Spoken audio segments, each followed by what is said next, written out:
السلام علیکم ورحمۃ اللہ وبرکاتہ، اعوذ باللہ من الشیطان الرجیم، بسم اللہ الرحمن الرحیم۔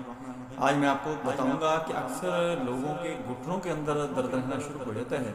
اس کی وجہ کیا ہوتی ہے، کس وجہ سے ہوتا ہے، اس کو کنٹرول کیا جا سکتا ہے؟ آیا کہ اس کا علاج جو ہے وہ پرماننٹلی ہے یا عارضی ہے کہ وقتی طور پہ کوئی میڈیسن کھا لی اس سے آرام آ گیا؟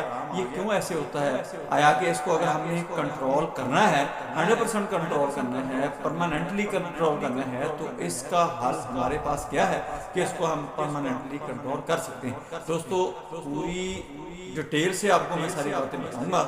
آگے اس ویڈیو کو آپ شیئر کر دیں تاکہ جن لوگوں کو نہیں مل رہی ان کو بھی ملنا شروع ہو جائے۔ اس ویڈیو کو اچھی طرح دیکھیں، سنیں، سمجھیں اور سمجھنے کی کوشش کریں۔ میں ہوں ڈاکٹر حفصت دستار انجم، آپ دیکھ رہے ہیں یوٹیوب چینل۔ میرا آج کا جو موضوع ہے وہ ہے نی پین پرماننٹلی ٹریٹمنٹ، گھٹنوں کے درد کا علاج۔ دوستو، گھٹنوں کا درد